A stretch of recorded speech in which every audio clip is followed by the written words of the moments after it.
Hello, I'm Nick Britton, Head of Training at the Association of Investment Companies. And earlier today, I caught up with Katie Potts, Manager of Herald Investment Trust, about how she sees the opportunities on the UK tech scene at the moment and how she contrasts that with the US. The UK hasn't been good at scaling up in the way that America is, partly because there isn't the funds available. There's been much deeper pockets for venture capitalists in Menlo Park. But it's easy to have an inferiority complex and say the UK is hopeless because there aren't the big names like Facebook or Google or Amazon that everybody's aware of, the household names. But that's not to say that there aren't opportunities in smaller companies. And what is surprisingly different is how vibrant AIM is.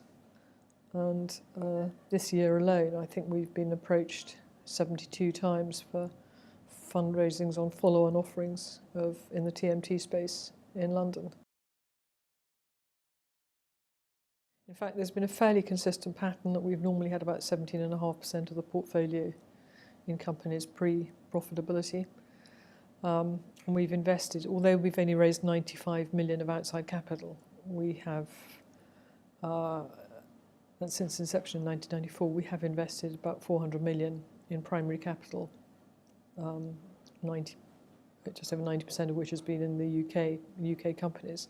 So I'm quite pleased that we've recycled our capital at least 4 times over, and we don't just do primary capital, we do secondary market as well.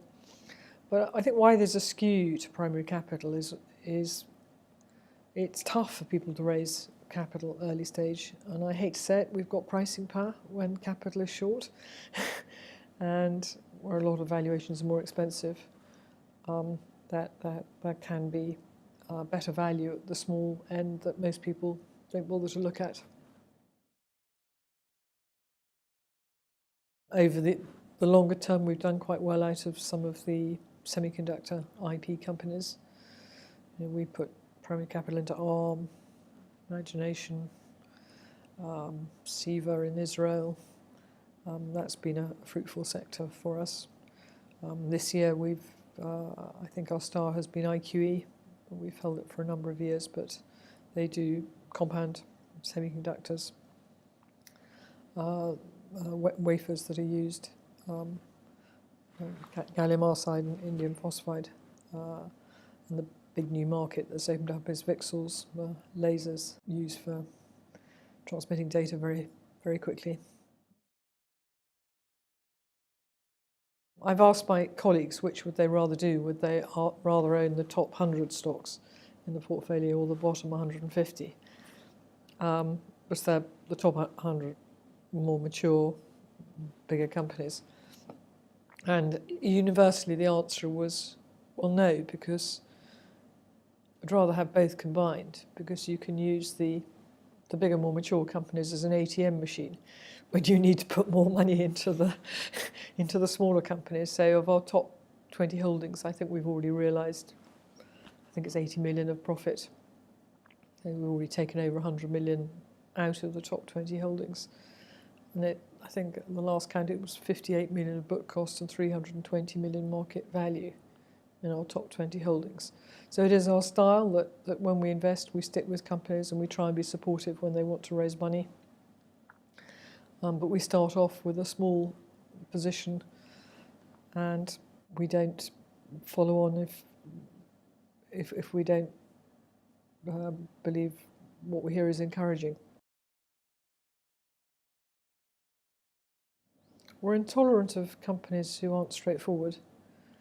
We're sympathetic to people who are trying hard and various things go against them, and we're perhaps more patient and forgiving than some people in the short term, but intolerant of people who aren't straightforward. And it's a slight worry in our space that there's a sort of growing trend of nil-cost options, and we have sold shares because we just thought management were too focused on their own returns and not outside shareholders.